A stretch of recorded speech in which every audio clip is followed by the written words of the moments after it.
Isaiah chapter 5. I will sing to my love, a song to my lover about his vineyard. My love had a vineyard on a fertile hill. He built a hedge around it, removed its stones, and planted a vine. He built a tower in the middle of it and constructed a winepress. He waited for it to produce edible grapes, but it produced sour ones instead. So now, residents of Jerusalem, people of Judah, you decide between me and my vineyard. What more can I do for my vineyard beyond what I have already done? When I waited for it to produce edible grapes, why did it produce sour ones instead? Now, I will inform you what I'm about to do to my vineyard. I will remove its hedge and turn it into pasture. I will break its wall and allow animals to graze there. I will make it a wasteland. No one will prune its vines or hoe its ground. And thorns and briers will grow there. I will order the clouds not to drop any rain on it. Indeed, Israel is the vineyard of the Lord, who commands armies. The people of Judah are the cultivated place in which he took delight. He waited for justice, but look what he got, disobedience. He waited for fairness, but look what he got, cries for help. Those who accumulate houses are as good as dead. Those who also accumulate landed property until there is no land left, and you are the only landowners remaining within the land. The Lord who commands armies told me this. Many houses will certainly become desolate. Large, impressive houses will have no one living in them. Indeed, a large vineyard will produce just a few gallons, and enough seed to yield several bushels will produce less than a bushel. Those who get up early to drink beer are as good as dead. Those who keep drinking long after dark until they are intoxicated with wine, they have stringed instruments, tambourines, flutes, and wine at their parties. So they do not recognize what the Lord is doing. They do not perceive what he is bringing about. Therefore, my people will be deported because of their lack of understanding. Their leaders will have nothing to eat. Their masses will have nothing to drink. So death will open up its throat and open wide its mouth. Zion's dignitaries and masses will descend into it, including those who revel and celebrate within her. Men will be humiliated. They will be brought low. The proud will be brought low. The Lord who commands armies will be exalted when he punishes. The sovereign God's authority will be recognized when he judges. Lambs will graze as if in their pastures. Amid the ruins, the rich sojourners will graze. Those who pull evil along using cords of emptiness are as good as dead.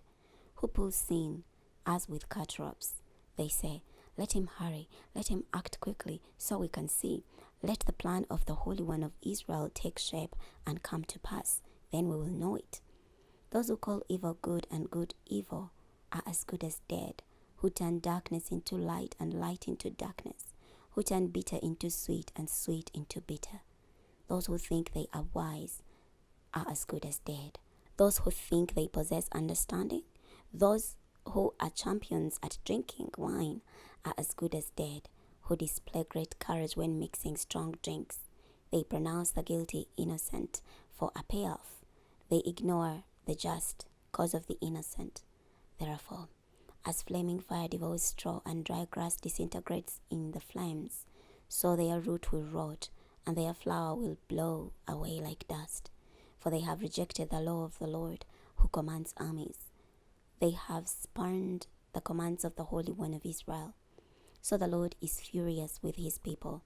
He lifts his hand and strikes them. The mountains shake. The corpses lie like manure in the middle of the streets. Despite all this, his anger does not subside, and his hand is ready to strike again. He lifts a signal flag for a distant nation. He whistles for it to come from the far regions of the earth. Look, they come quickly and swiftly.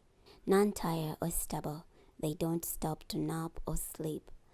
They don't loosen their belts or unstrap their sandals to rest.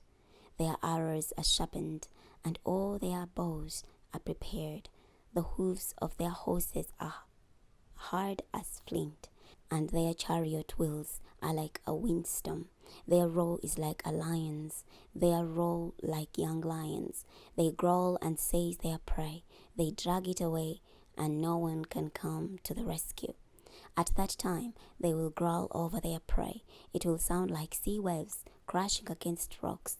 One will look out over the land and see the darkness of disaster. Clouds will turn the light into darkness. Chapter 6. In the year of King Uzziah's death, I saw the sovereign master seated on a high, elevated throne.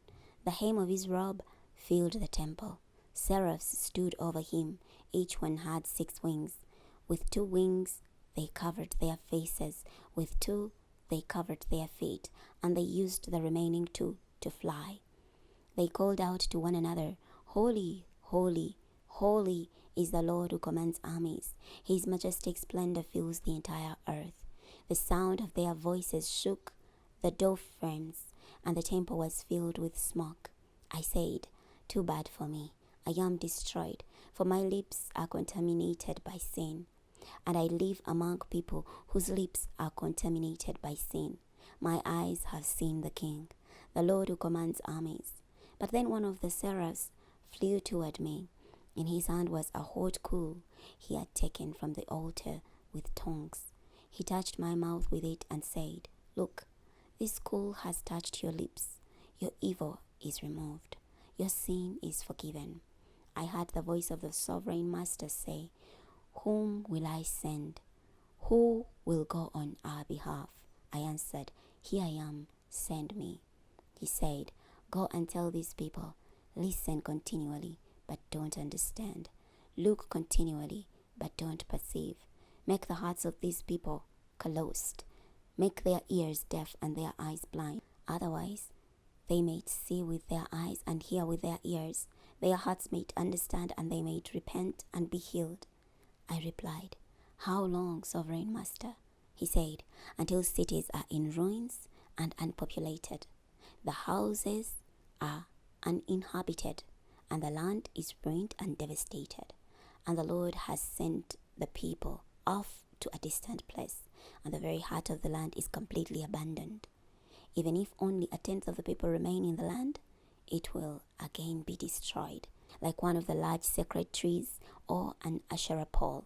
When a sacred pillar on a high place is thrown down, the sacred pillar symbolizes the special chosen family." We're stopping here today. Next time we're going to start from Isaiah chapter 7. I'll see you then.